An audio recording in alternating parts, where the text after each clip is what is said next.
Okay, good evening everyone. My name is Indiarti Yasmin. Today I would like to present an article entitled Classroom and Formative Assessment in Second or Foreign Language Teaching and Learning.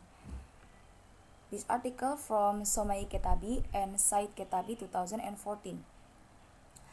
Okay, formative assessment is a tool in ESL or EFL teaching and learning. It requires that teachers have some achievements in instructional, grading, and reporting on students' knowledge. Therefore, teachers should intensively monitor their students in order to help teaching and learning progress. Formative assessment has give in the classroom. It also has a purpose to know what the students have reached. But it has supported forming students' learning. It concluded that formative assessment is different with assessment in the classroom, which has meant assessment practices do not give all the time.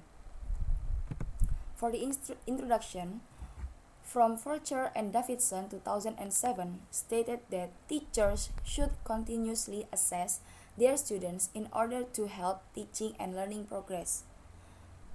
And Brown 2004 categorized classroom assessment can have diagnostic or achievement purposes, or even measure proficiency purposes.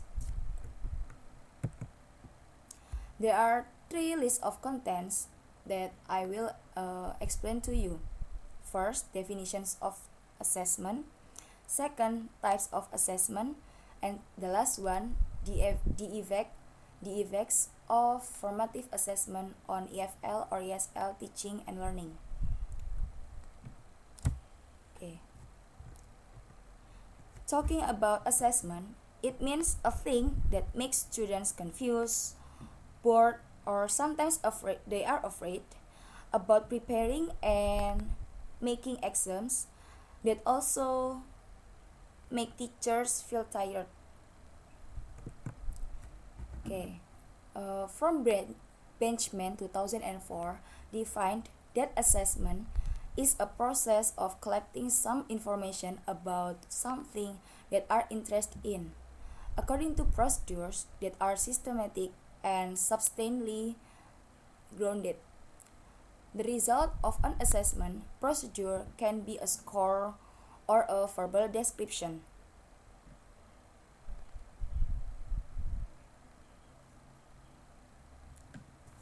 When teachers would give an assessment,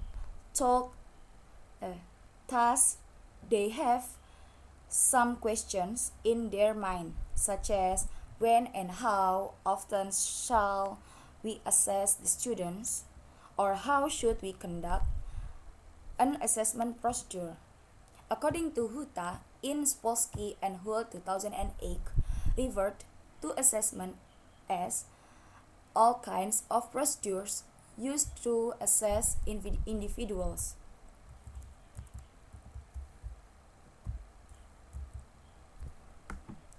Okay. There are 5 kinds of assessment, such as informal observation, self-assessments, quizzes, interviews, and tests. Testing is a way of conducting assessment which is technically associated with definite timing and settled procedures based on Brown 2004.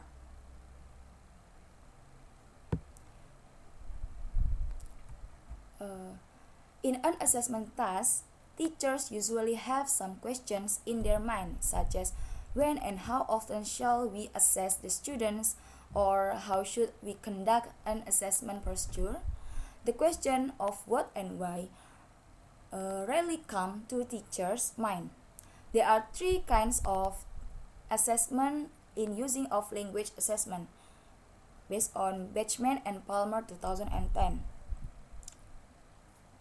There is a reason why teachers not asking what question because they know what the students want.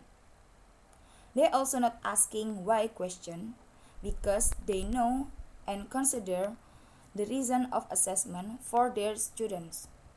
From that question, teachers can make some decision that will make for outcomes for assessment.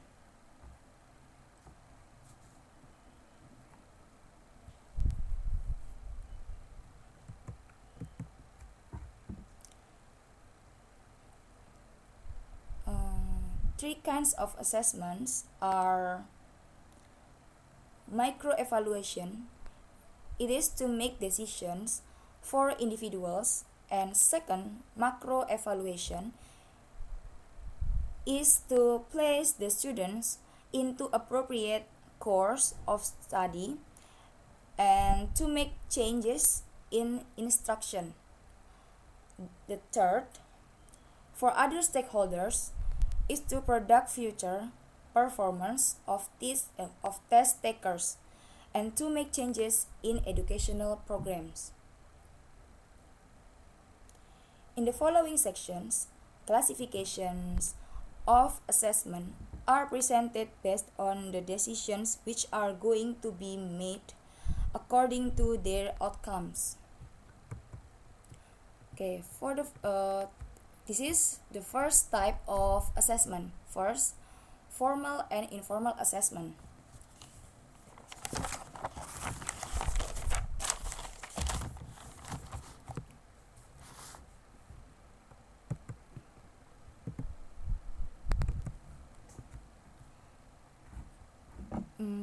Brown 2004 described formal assessment as tournaments in tennis and made a distinction between formal assessment and testing.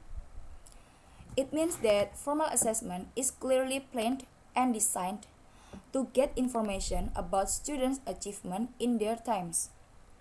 For example, systematic observation information about students' achievement in their times.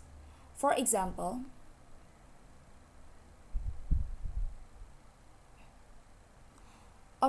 systematic observation of students' oral performance in a kind of oral assessment, but it is hardly called a test which is limited to specific time and gathers limited process of information.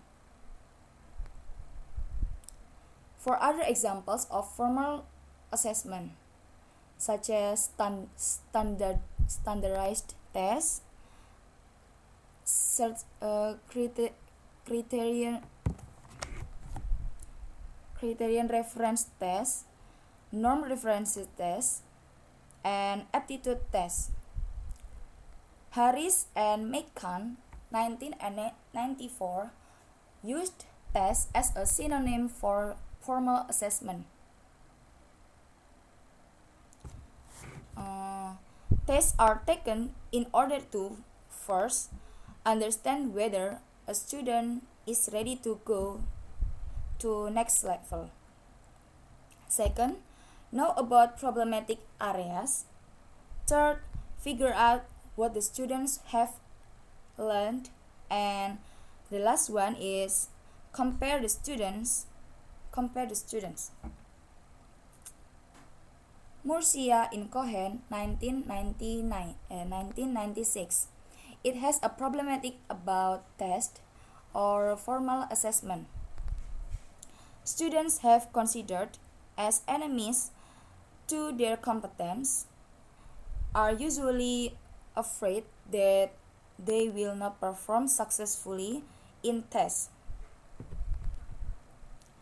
Brown 2004 also stated that students and teachers are suspicious of tests.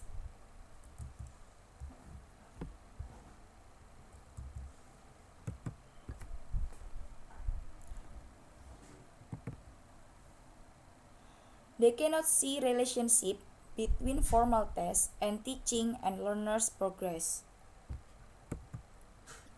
Informal assessment. Harris and McCann, 1994, justified that both teachers and learners that test are employed as complements to other forms of assessment. They can be appropriate means to objectively assess students. For example, informal assessment. The teacher does not prepare informal assessment before the class. The results of this kind of assessment are not recorded and no judgment is made based on them.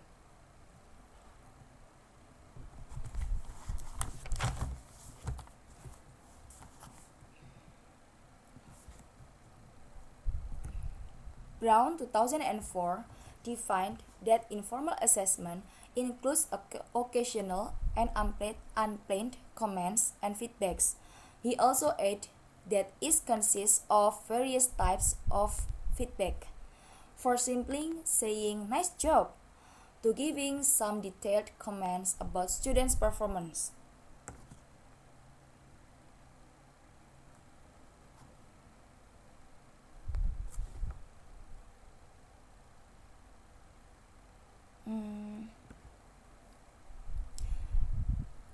Informal assessment combined with every time of teaching learning progress, as teachers are always giving feedback to students.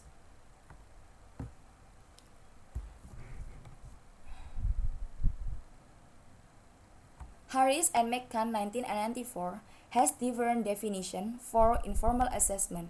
Informal assessment is a way of collecting information about our students' performance in normal classroom conditions.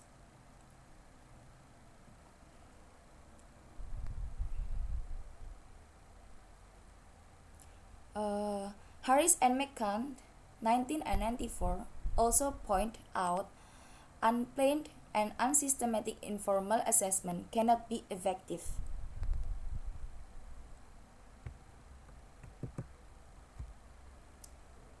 Phrases and words in informal assessment.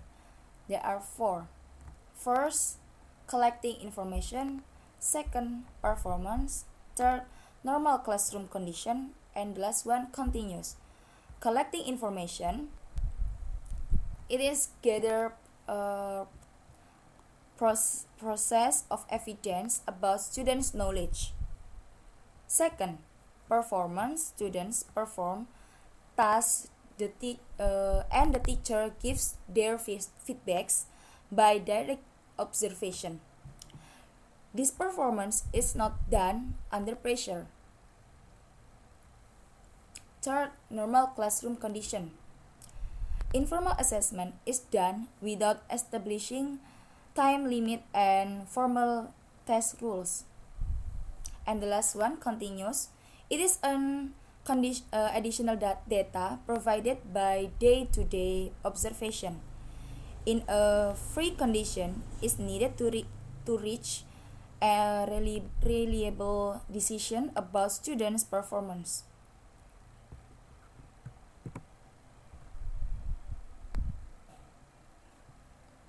The differences between assessment and informal assessment. For formal assessment, it is an activity in the classroom that teachers give to the students for which they receive graded feedback. For informal assessment, unplanned observations and general feedback. For example, good job. And then, did you say can or can't? There are some examples of formal assessment, such as tests, in rubric score assignments. There are seven of rubric score assignments. First, writing portfolio. Second, presentations. Third, journal entries. Fourth, notes. Fifth, performances. Sixth, projects. And the last one is posters. In informal assessment, planned classroom activities in which students perform tasks but do not receive final grades on performance. There are 5 examples in informal assessment. First, think, pair, and share. Second, dialogues. Third, essay or journal writing.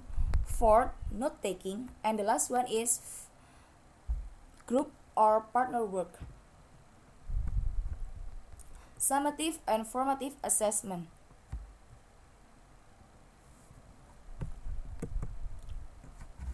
Brown 2004 summarizes what the students learned during a course, and it is usually done at the end of the semester. Alderson 2005 associated summative assessment with long traditional tests which were so stressful to students.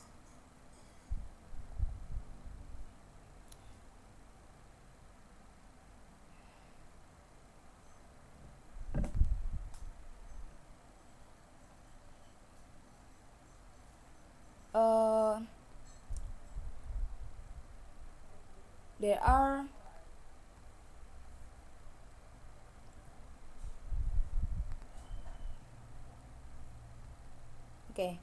a test does not have further feedback.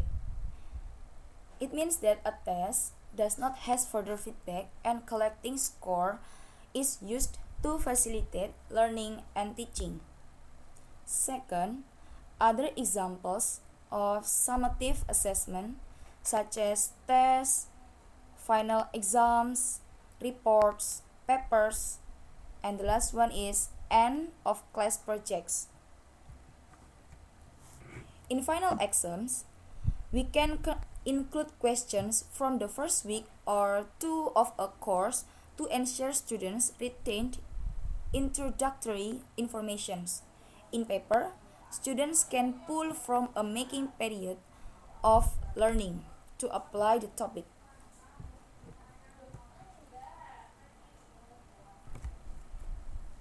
There are 2 purposes of summative assessment. First, evaluating what students have learned while they have been in the classroom, and second, evaluating how prepared students to go to the next academic level. Formative assessment. From Levy 1990, formative assessment takes place during learning and is aimed to help learning and teaching by giving appropriate feedback.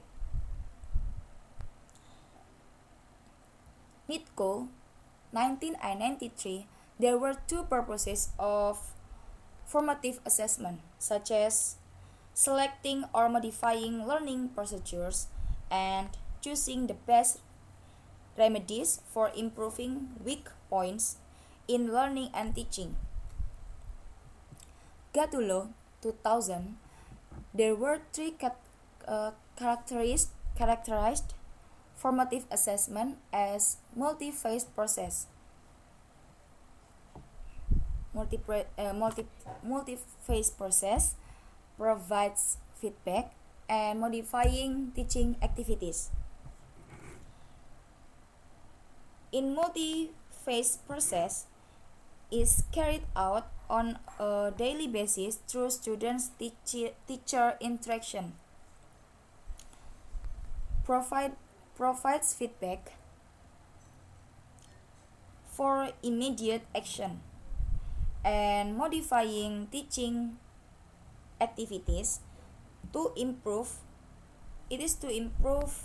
learning process and results.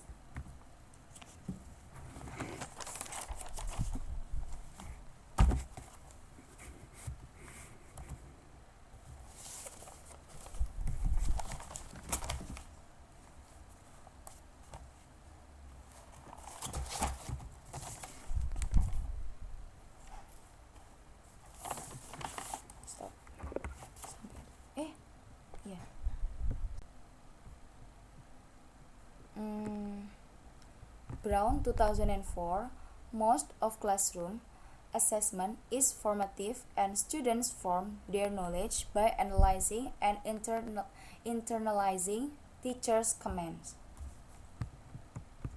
The findings of formative assessment based on scholars. First, Rogers 1991 and Wilson 2000. Before 2000, a number of studies were done about classroom assessment in regular school programs. Second, Cheng, Rogers, and Hu 2004. Very few studies were conducted about this topic in EFL or ESL context.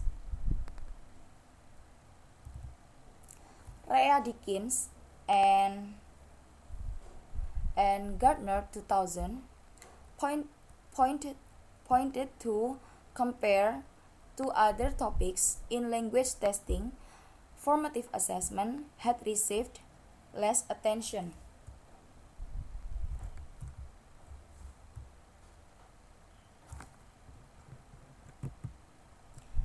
Batchman 1990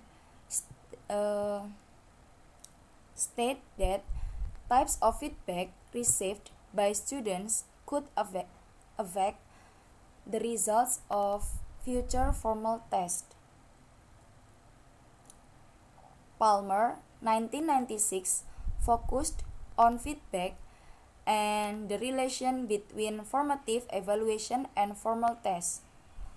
Somaye 1995 he named some methods such as portfolios and projects which teachers used to put less reliance than on normal tests and to capture different aspects of language competence.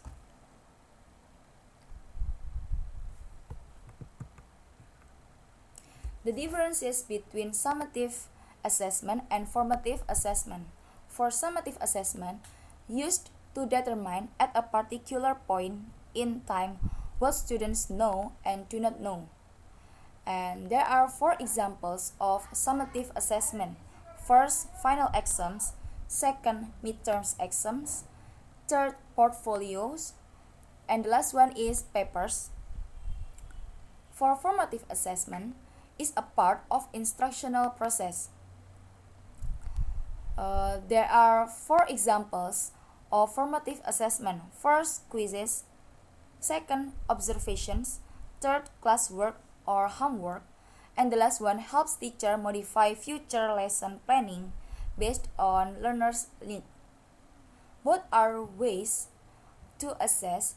Questioning strategies need to be addressed, need to be used to evaluate students effectively, can be used for students' feedback, and the last one is assist in the future lesson planning. Explicit and implicit assessment.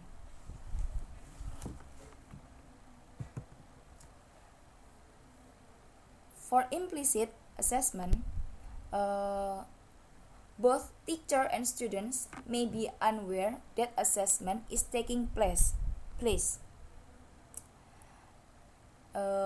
These are instantaneous and continuous. The purpose of implicit assessment is formative decision. For example, correct or not correct students' response, change form of questioning, call on another student, produce a model utterance, and the last one is request a group response. In explicit assessment, teacher and learners are aware that assessment is taking place. It is clearly distinct from teaching. The purpose of explicit assessment is summative decision. For example, decide who passes the course, certify level of ability, formative decision. For example, Mm, Teacher, move to the next level or review current lesson. Teacher focus more on a specific area of content. For the student, uh, they can spend more time on a particular area of language ability, and they use a different learning strategy. These are from Benjamin and Palmer 2010.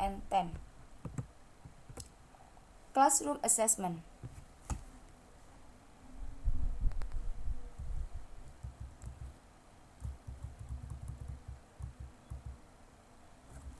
Uh, in classroom assessment, there are three explanations. For the first, from Brown 2004, teachers can conduct proficiency, placement, or even aptitude tests in the classroom.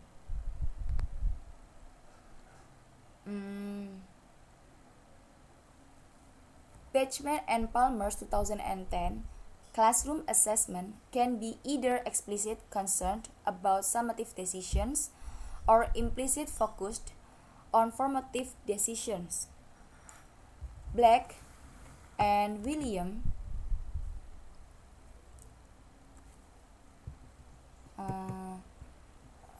this is the figure about summative, formative, and classroom assessment.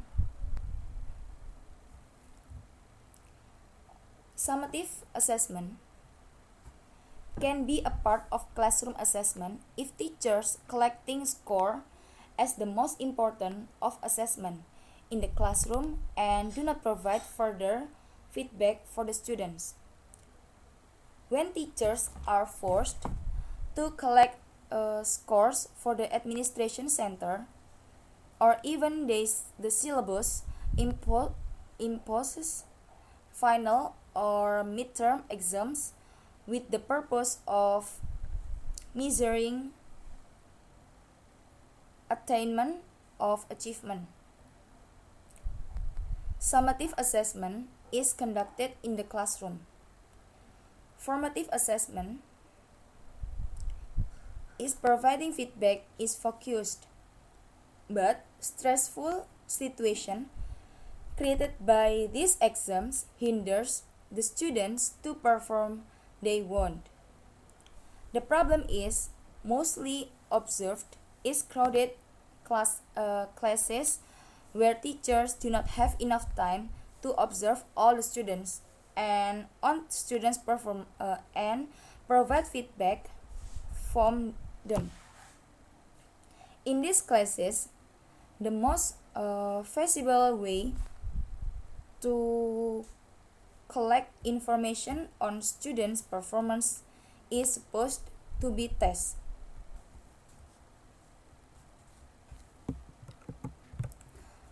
Black and William 1998 used black box to refer to classroom since certain inputs from the outside pupils, teachers, other resources, management rules and requirements, parental anxieties, standards, tests with high stakes, and so on are fit into the box.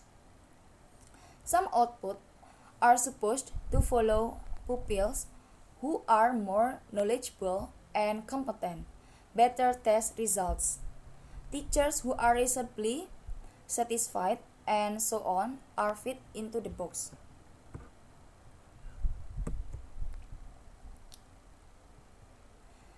Effect of formative assessment.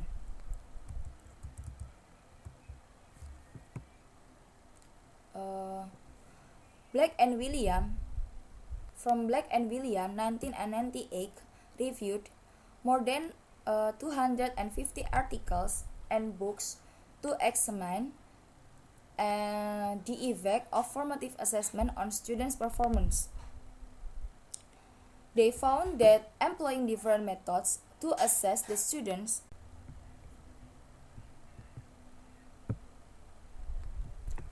Effects of formative assessment. In Black and William article in 1998 reviewed more than 250 articles and books to examine the effect of formative assessment on students' performance. They found that employing different methods to assess the students during the course would enhance student success. The works on formative assessment suggest that new methods to increase effective feedback will change classroom practices and bring adjustment in learning and teaching. Motivation and self-assessment are also encouraged in formative assessment. Benchman 1990 and Somaye 1998 highlight the role of feedback in teaching and feedback. Studies which aimed at formative assessment in EFL or ESL classes have been started since 2000. Rhea Dickens and Gardner 2000 interviewed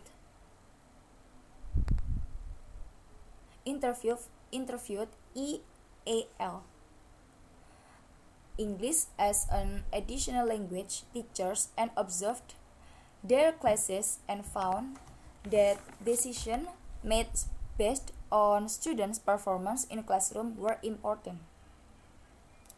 These decisions, if made carelessly, could not show the true level of students' language.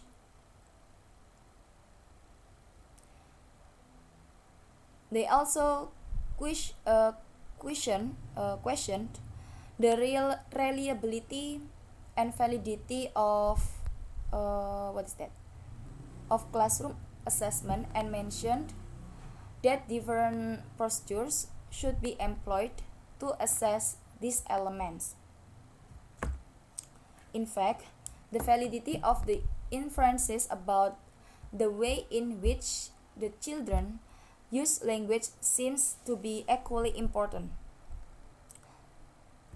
Whether the aim is assessment for learning, for example, formative assessment or assessment for establishing levels of achievement.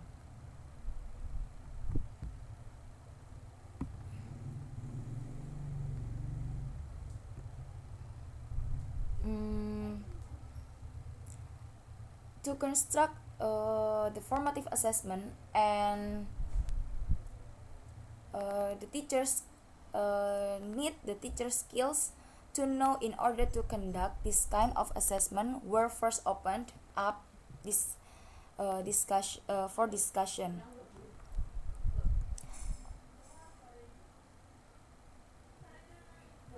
Gattulo 2000 observed for teachers' performance in applying formative assessment in their classes.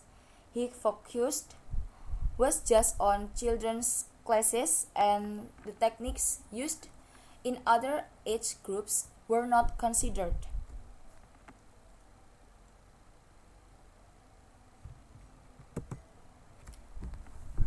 Assessment Reform Group 2001 and Qualification and Curriculum Authority 2001 set some principles for classroom assessment practices which also influence ESL or EFL work.